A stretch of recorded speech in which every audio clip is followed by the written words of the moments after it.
Na Quinta Teológica número 22, nós vimos o que é ser um profeta e como reconhecer uma verdadeira profecia. Na Quinta Teológica número 23, nós vimos a oração de Jesus como sumo sacerdote. Na Quinta Teológica número 24, nós vimos a natureza de Jesus. Na Quinta Teológica número 25, nós vimos os estados de Jesus, dois estados, de humilhação e de exaltação. Na Quinta Teológica número 26, nós vimos os ofícios de Jesus. Jesus como profeta, Jesus como sacerdote e Jesus como rei. Na Quinta Teológica número 27, eu não vi nada com vocês, quem viu foi o Daniel. O estudo está aqui em cima no card e ele viu, ele então expôs a salvação, como alcançar a salvação, o que é graça, o que é salvação e como nós só conseguimos a salvação por meio de Jesus. Essa é a Quinta Teológica número 28 e hoje nós veremos, já que foi vista a salvação na semana passada, os aspectos da salvação. Que diferença faz isso na nossa vida? Eu sou o Pastor Alan, essa é mais uma Quinta Teológica. Vamos lá? Toda quinta, aqui no Teu Legal, você tem um estudo novo. A gente chama esse estudo de Quinta Teológica. Então é um estudo um pouco maior, um pouco mais denso, em que nós vemos então algum aspecto, às vezes sobre um tema específico, às vezes sobre um trecho específico das Escrituras, às vezes sobre um determinado postulado teológico. Mas sempre algo que seja útil para o seu dia a dia, algo que seja útil para a sua caminhada cristã.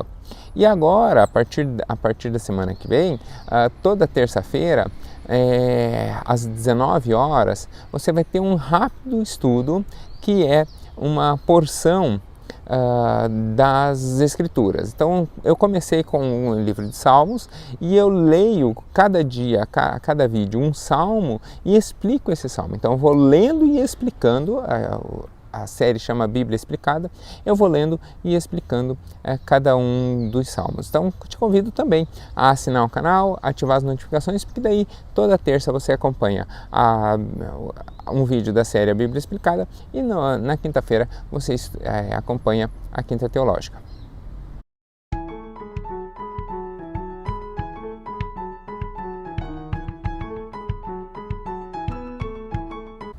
Um aspecto muito comum da vida cristã, quando a gente começa a caminhar, é apresentar às vezes um amigo, apresentar algum conhecido e às vezes nós encontramos essas pessoas que fizeram parte da nossa vida em momentos anteriores e aí a pessoa descobre que você é cristão também, que você também tem um compromisso com a igreja e tal, e a pessoa fala, ou às vezes a pessoa até te procura em função do testemunho que você já tinha dado, e fala assim, eu me converti, aconteceu tal coisa na minha vida e eu me converti.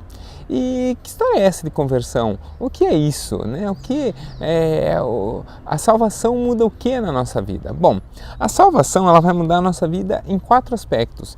E esses 4 aspectos é o que nós vamos estudar hoje. Nós vamos entender o que a Bíblia fala a respeito desses 4 aspectos. Como sempre, esse estudo ele não é exaustivo, nós não vemos todos os versículos que falam a respeito, nós não vemos todas as teorias que falam a respeito, mas a gente tem uma boa noção, uma boa direção do que está. Então, eventualmente, se você for ler algum outro material, pode ser que tenha algum outro versículo, alguma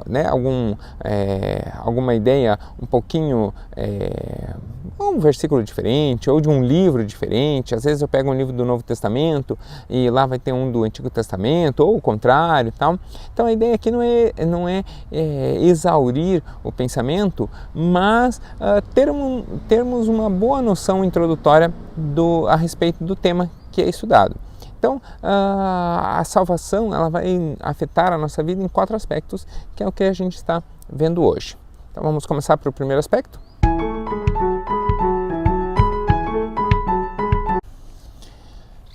Então, como eu estava dizendo, o primeiro aspecto é sempre o da conversão. Converter-se, eu vou colocar aqui o sinal de trânsito de conversão à direita e depois conversão à esquerda, um em cima do outro, só para não ter nenhuma chance de polarização política aqui no post. Mas converter é literalmente esse sinal de trânsito, é dobrar, é mudar o rumo. Ia para lá, agora não vai mais para lá, vai para cá ou para cá. Então muda a direção. essa mudança de direção, essa chamada de conversão, é sempre a primeira etapa. E ela é a resposta que nós damos ao chamado, o chamado divino mesmo, para a salvação. Converter-se é literalmente abandonar o caminho que você estava andando. Por isso o sinal de trânsito é bem interessante. Abandonar o caminho que estava caminhando e mudar de rumo. Isaías 55:7 vai dar bem essa ideia. Olha o que diz. Que o ímpio abandone o seu caminho. Ou seja, estava indo nesse caminho, abandone esse caminho. E o homem mau abandone os seus pensamentos. Volte-se para o Senhor, faça a volta para o Senhor, volte-se para o Senhor, que terá misericórdia dele. Volte-se para o nosso Deus, pois Ele dá de bom grado o seu perdão. Ou seja, quando nós estamos na caminhada, a caminhada da vida normal que todo homem segue, essa é uma caminhada contaminada pelo pecado, é uma caminhada direcionada à perdição, é uma caminhada direcionada à condenação. Então, a conversão é o processo no qual nós mudamos esta caminhada, nós mudamos o rumo da nossa caminhada, nós mudamos a nossa direção de caminhada. Aqui o profeta Isaías foi muito feliz, dizendo assim, olha, o ímpio, ou seja, aquele que está praticando o mal, ele muda o seu caminho. Mas ele também fala do pensamento. Então, aquele que planejava o mal já não planeja mais o mal. Aquele que fazia o que era errado já não faz mais o que é errado. Então, nós mudamos o nosso caminho, mudamos a nossa atitude, mudamos a nossa caminhada. Isso é conversão. Converter literalmente é mudar a estrada. Ah, mas isso é Velho Testamento. Não. Olha o que diz Mateus 18, versículos 1 a 3. Naquele momento, os discípulos chegaram a Jesus e perguntaram: quem é o maior no reino dos céus? Jesus então chamou uma criança, pegou lá um Talmidinho, um Talmid Kid, pegou lá uma criança, colocou no meio deles e disse: eu asseguro a vocês que, a não ser que se convertam e se tornem como crianças, jamais entrarão no reino dos céus. Ou seja, se vocês não zerarem essa vida que vocês estavam tendo e começarem ela do zero, começarem ela de novo, vocês nunca entrarão no reino do céu. É preciso, e há outros exemplos disso, então é preciso nascer de novo, termo que é usado justamente por Jesus, É preciso nascer de novo, se tornar uma nova pessoa. A gente, antigamente, acontece ainda, aconteceu com muitos personagens bíblicos, a mudança de nome. Então, mudar o nome Saulo para Paulo, vários personagens, no momento em que tem um encontro significativo com Deus, e há uma conversão ali, nesse instante muda-se tanto a natureza da pessoa, que a pessoa muda até mesmo de nome, ou muda como era conhecida, muda o nome pelo qual era conhecido. Então, a conversão é essa profunda, verdadeira e honesta mudança, que incide em dois aspectos. O primeiro deles é a fé. A fé é a firme convicção das coisas que não se veem. Através da fé é um elemento insubstancial, não tem substância, mas é um elemento presente na nossa vida. E é o que traz certeza para a nossa alma, traz certeza para o nosso coração de algumas perguntas. Por exemplo, que provas nós temos que Deus existe? Nós temos sinais da existência de Deus, isso é inclusive um tema que a gente pode trazer numa outra quinta teológica, elementos cosmológicos, elemento sociológico, elemento antropológico, há sinais da existência de Deus, mas nós não temos certeza da existência de Deus e honestamente nós nunca vamos ter. Por quê? Porque a fé é o elemento que dá a certeza da existência de Deus. Na hora que nós provarmos a existência de Deus, nós matamos a fé, porque ninguém precisa provar para você que essa planta existe, ou esta aqui, que você consegue ver melhor. Ninguém precisa provar para você que essa planta existe. Eu estou tocando, você está vendo a cor, se você estivesse aqui pertinho, você sentia o cheiro dela, você sentia o toque dela, ela existe. Você não precisa comprovar, não precisa fé nenhuma para comprovar isso. Já Deus, por ser Espírito, Deus é Espírito, por ser Espírito, Deus precisa, para para nós termos certeza da sua existência, precisa desse elemento fé. Sem fé é impossível conhecer e agradar a Deus. Então, a fé, ela vai nos dar essa certeza de que Deus existe. Isso é muito curioso, porque assim nós nos achegamos a Deus através da fé. Então, nós não precisamos, quem tem fé não precisa de prova da existência de Deus. E é uma discussão um tanto quanto desnecessária se Deus existe ou não. Aqueles que têm uma efetiva conversão tem certeza, por experiência, por vivência, tem certeza da existência de Deus. E como se prova isso? Eu acabei de dizer, esse tipo de coisa que não precisa prova. A nossa vida é um testemunho, mas é um testemunho que inquieta o outro, a dizer assim, poxa, mas ele fala com tanta certeza, ele fala com tanta convicção, né? Será que é verdade? E aí você convida a pessoa, então peça a Deus para viver a mesma experiência que eu, ou para viver uma experiência também com Deus, e faça essa oração, peça essa experiência para Deus e Deus vai te responder. E aí Deus então proporciona essa experiência às pessoas, né? Eu garanto que qualquer pessoa que peça a Deus que gostaria de conhecê-lo e o pede de coração, Deus não responde não a essa pergunta, Deus se mostra a essa pessoa, né? Mas essa não é a única pergunta que a fé responde. Que houve um Jesus histórico, um homem chamado Jesus, disso praticamente não se tem dúvida, ainda que a gente não saiba onde é o seu túmulo e tal, mas houve um homem chamado Jesus, né? Há elementos, historicamente isso está mais do que comprovado, o Jesus histórico não há dúvida da sua existência, mas Jesus era realmente o Messias?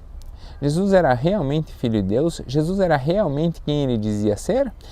Eu não tenho provas, eu não tenho a certidão de nascimento escrito lá na certidão de nascimento de Jesus, filiação, Deus, aí / José por adoção. A gente não tem elementos de prova, né? A fé, mas a gente também não tem dúvida disso. Por quê? Porque a fé preenche essa necessidade de prova. A fé deixa essa necessidade, que é uma necessidade humana, uma necessidade menor, talvez, por um lado, talvez até meio mesquinha, deixa essa necessidade de lado. A fé é o elemento que preenche e nos comprova que Jesus efetivamente era o Messias. Mas, ao mesmo tempo, a presença do Espírito Santo, né? Realmente existe o Espírito Santo? Realmente o Espírito Santo habita em nós? Como eu posso provar isso? Não pode provar, não pode provar. As Escrituras dizem, mas quem garante que aquilo realmente é verdade? E quem garante é esse elemento chamado fé. A fé é essa firme convicção. Há outros elementos que podem ser provados pela fé, mas a fé, acho que assim, né, Pai, Filho e Espírito Santo já demonstra, já nos dá essa ideia de que efetivamente a fé é essa firme convicção das coisas que não tem prova, mas a gente tem a plena certeza, porque a gente tem uma experiência firme nelas. Então, a fé é esse elemento essencial na conversão. Mas eu falei que eram dois elementos. Então, o primeiro deles é a fé, mas tem o segundo elemento que é o arrependimento. O arrependimento é o processo interno de dor e de reconhecimento, por isso que é muito comum na conversão pessoas chorarem. É o processo de dor que acontece no mesmo instante em que acontece a cura. Então, a dor e a cura se operam no mesmo instante do arrependimento e ela traz convicção, dessa vez não da existência das coisas que não se veem, mas daquilo que nós merecemos. Ela traz a convicção do pecado e do nosso caráter pecador.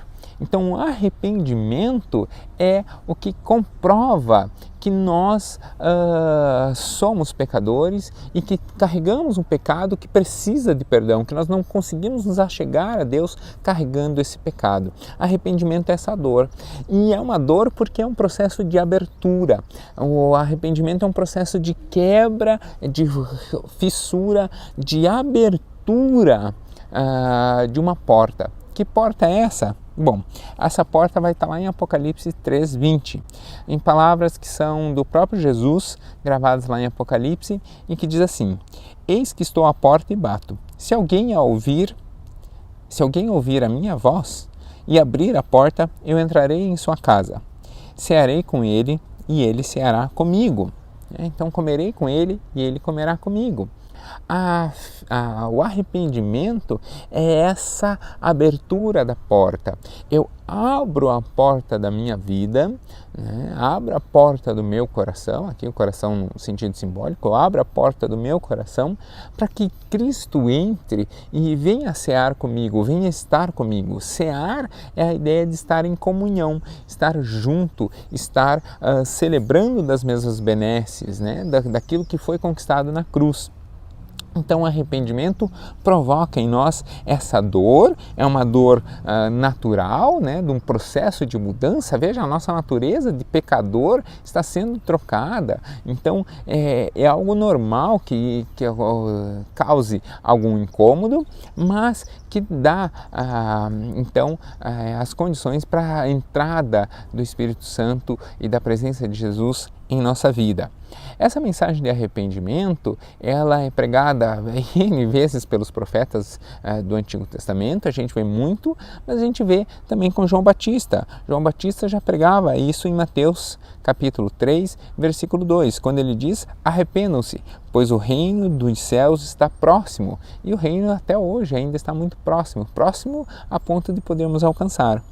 E em Mateus 3, versículo 17, eu acho que é Mateus 4, versículo 17, o primo de João Batista também dizia a mesma mensagem. Quem que era o primo de João Batista? Vamos ver o que o texto diz. Jesus começou a pregar: arrependam-se, pois o reino dos céus está próximo. Então Jesus pregava nesse aspecto a mesma mensagem de João Batista.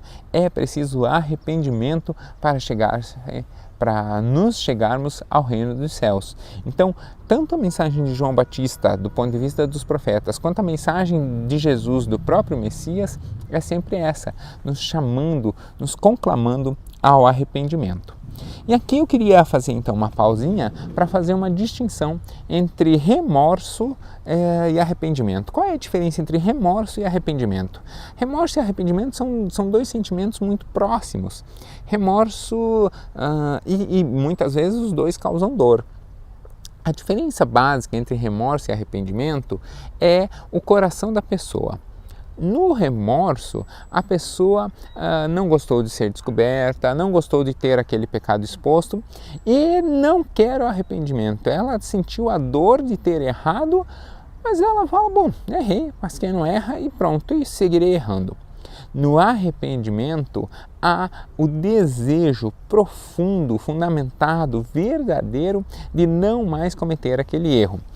Mas isso quer dizer que a pessoa nunca mais vai errar? Não.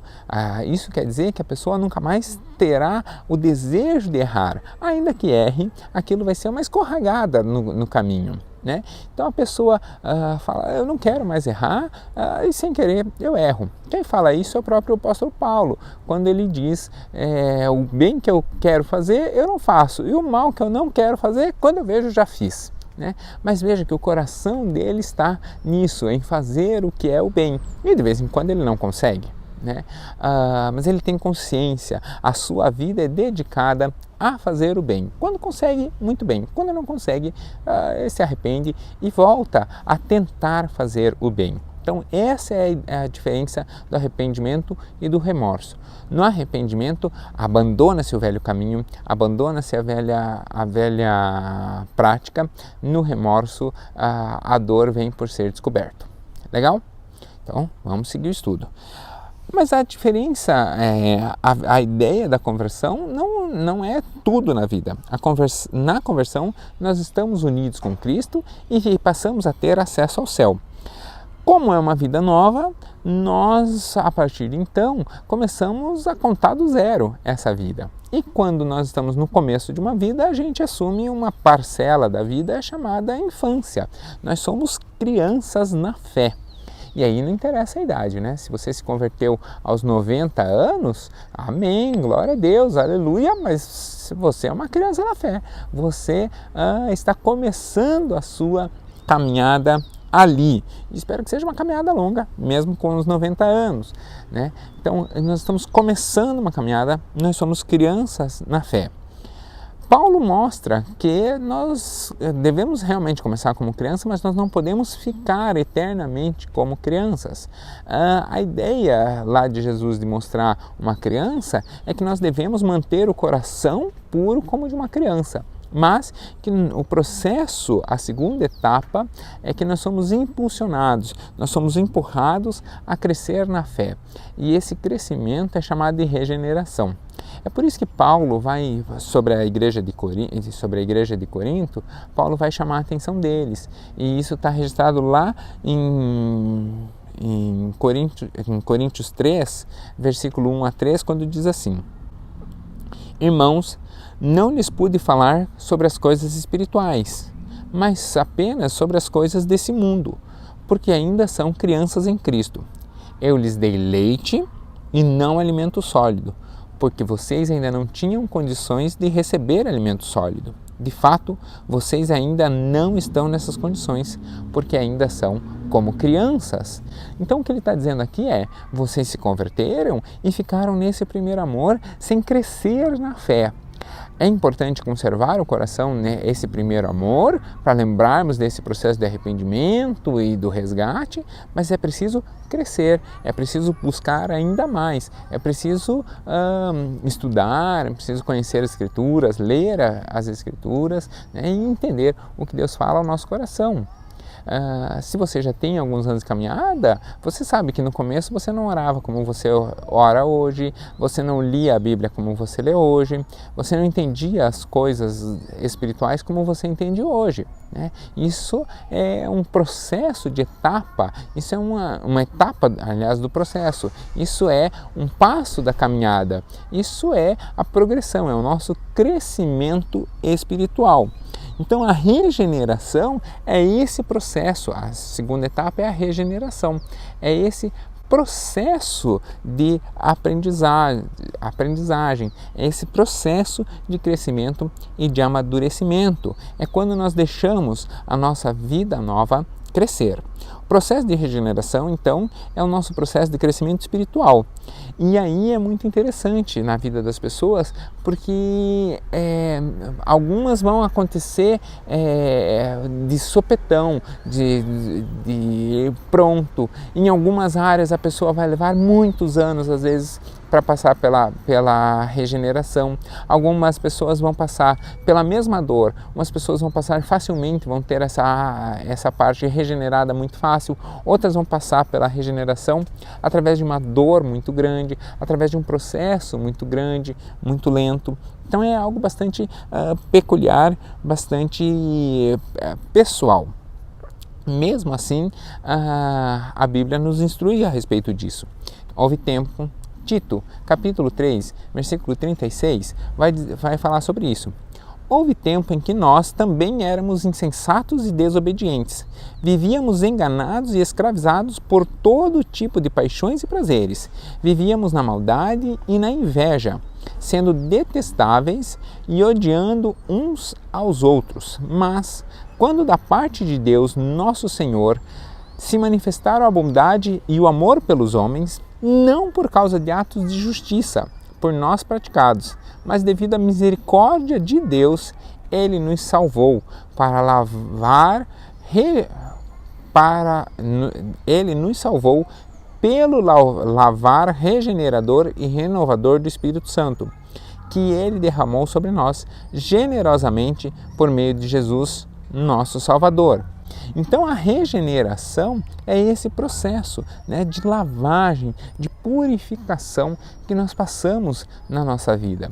Algumas áreas nós passamos por ela rapidamente, algumas vai ser difícil, algumas às vezes vai causar bastante dor, e algumas dessas nós não vamos conseguir sozinhos na nossa caminhada, só nós e o Espírito Santo. Por isso, estar em comunhão é inclusive muito interessante. A regeneração é um ato que Deus realiza através da nossa vida. Veja o que diz 1 Pedro 1,3: Bendito seja o Senhor Deus, Pai de nosso Senhor Jesus Cristo. Conforme a sua grande misericórdia, Ele nos regenerou para uma esperança viva. Então, a regeneração é um advento divino. O que nós precisamos fazer? Nós precisamos entregar a Deus, permitir que Deus assuma o controle dessa situação para que Ele opere a regeneração. E aí é muito interessante, porque, como eu estava dizendo um pouquinho antes, não tem fórmula secreta nisso. Tem pessoas que vão passar, por exemplo, às vezes a rejeição de um pai, às vezes alguma palavra dita, alguma palavra dura dita contra a gente, às vezes algum processo de exclusão, algum processo de preconceito.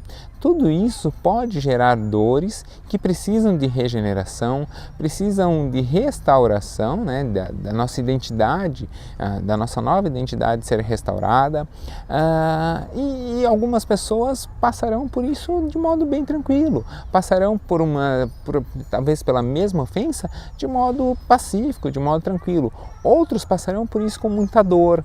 Então, pessoas, por exemplo, às vezes foram enganadas no trabalho, ou foram abusadas, né, por um relacionamento abusivo, ou por abuso físico, abuso sexual mesmo, né? Existem pessoas que conseguem perdoar, existem pessoas por traições, existem pessoas que conseguem perdoar facilmente, existem pessoas para quem aquilo é o fim da linha, é inconcebível o perdão ali, ou é inconcebível permanecer num relacionamento, por exemplo, em que houve traição.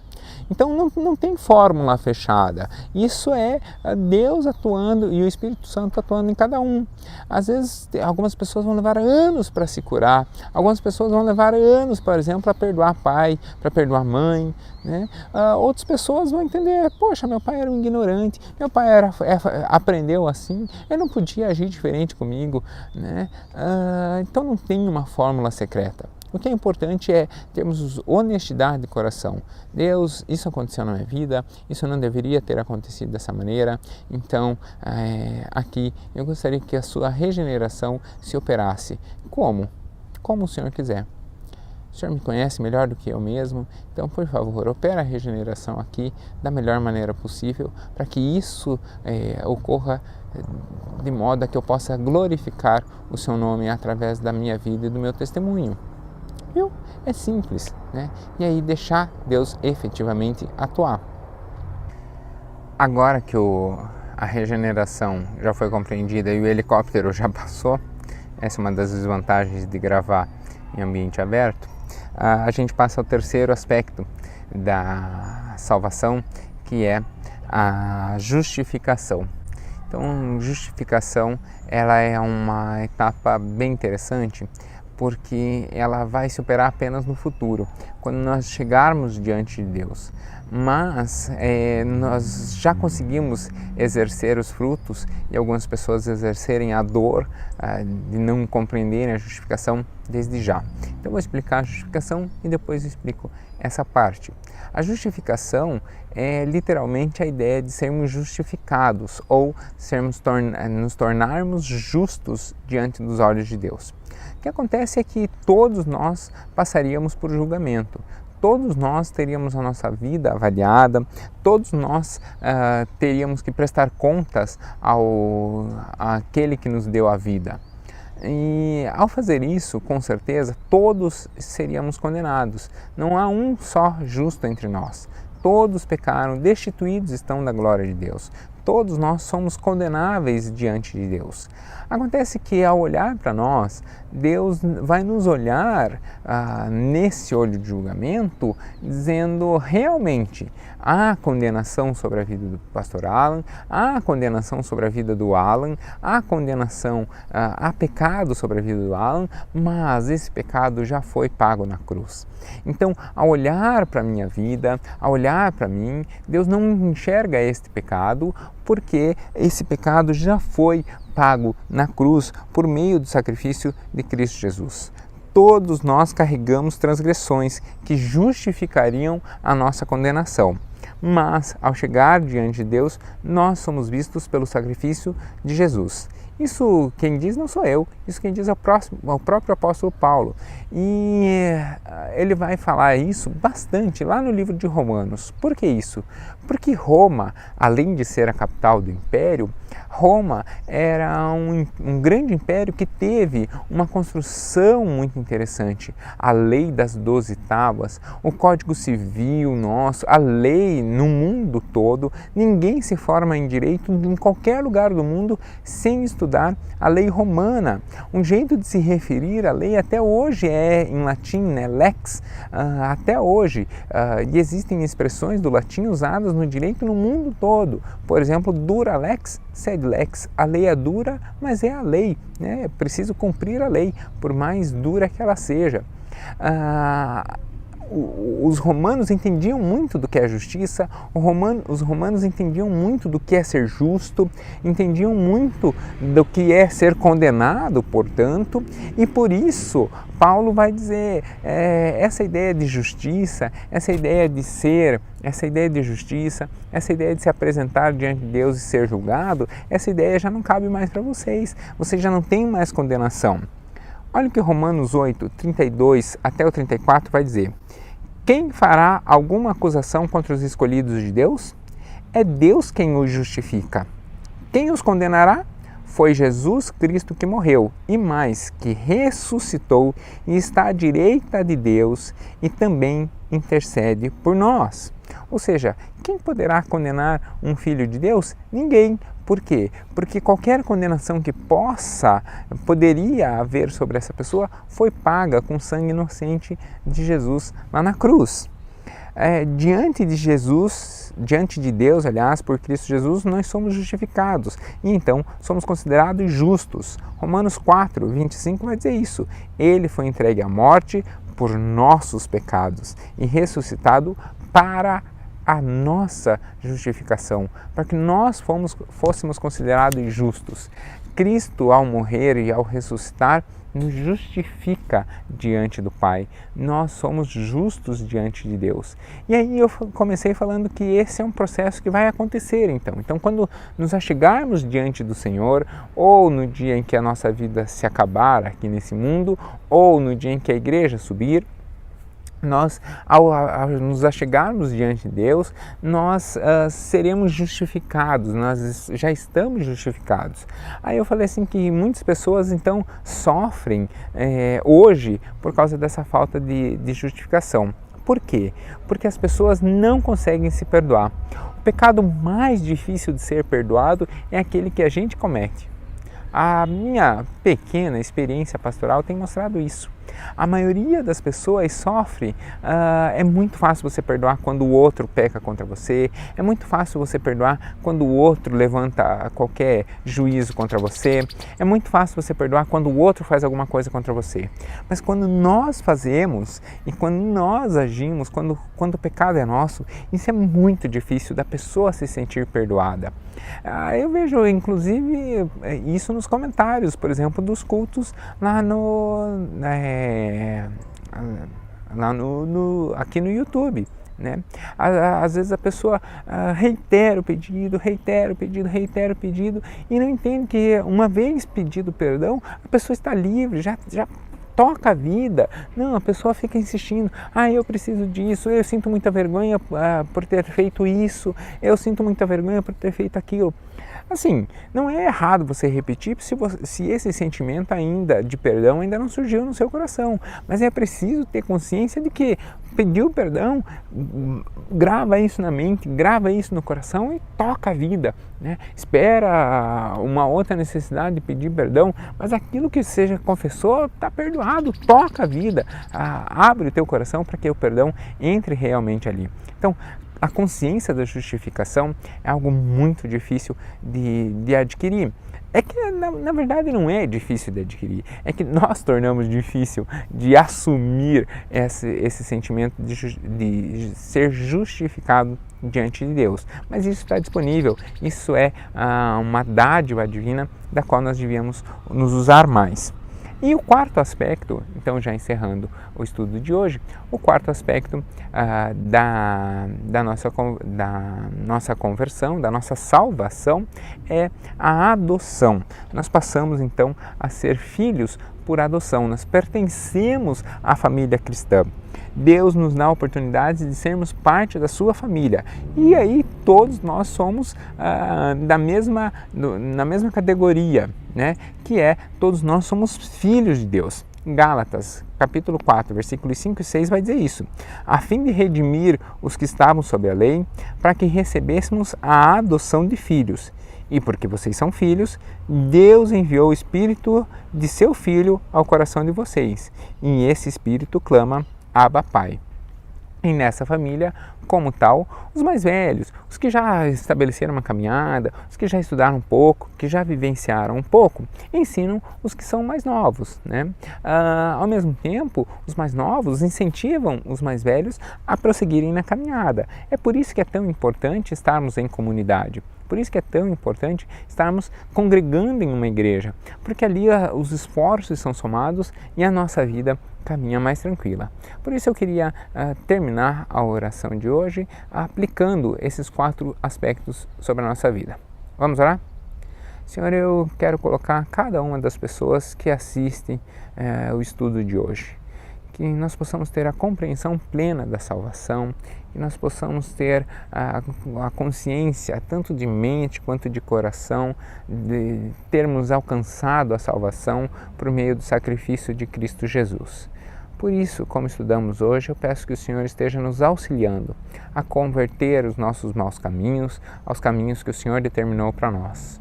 Que nós possamos nos santificar e nos sentirmos justificados diante do Senhor. Que nós possamos nos sentir justos diante do Senhor frente a qualquer iniquidade nossa, frente a qualquer desvio da nossa caminhada. Do mesmo modo, eu peço que o Senhor regenere, restaure cada um dos relacionamentos, cada uma das interações, cada uma das atitudes nossas que precisa de conversão. Cada momento em que nós nos desviamos do caminho, regenera a nossa vida, de tal modo que nós busquemos e alcancemos o Senhor cada dia mais. E por fim, traz à nossa mente, traz ao nosso coração a consciência de que somos seus filhos e de que temos um relacionamento aberto com o Pai, de que temos liberdade na casa do Pai, de que o Senhor é um Pai amoroso e que deseja o nosso bem. Traz à nossa mente e ao nosso coração essa consciência de que somos seus filhos e de que nós temos uma nova identidade em Deus conquistada por Cristo na cruz. Eu abençoo a vida de cada um, pedindo que a oração de hoje, por mais simples que ela seja a profunda verdade na vida e na conduta de cada um. É o que eu te peço e desde já agradeço, em nome daquele que nos salvou, Cristo Jesus. Amém. Que Deus te abençoe, espero que você tenha gostado do estudo de hoje. Se você acha que ele é importante e interessante para alguém, envia lá, curta também o nosso canal, ativa o sininho para você acompanhar os outros estudos e nós estamos à disposição para qualquer dúvida. Deus abençoe. Tchau, tchau.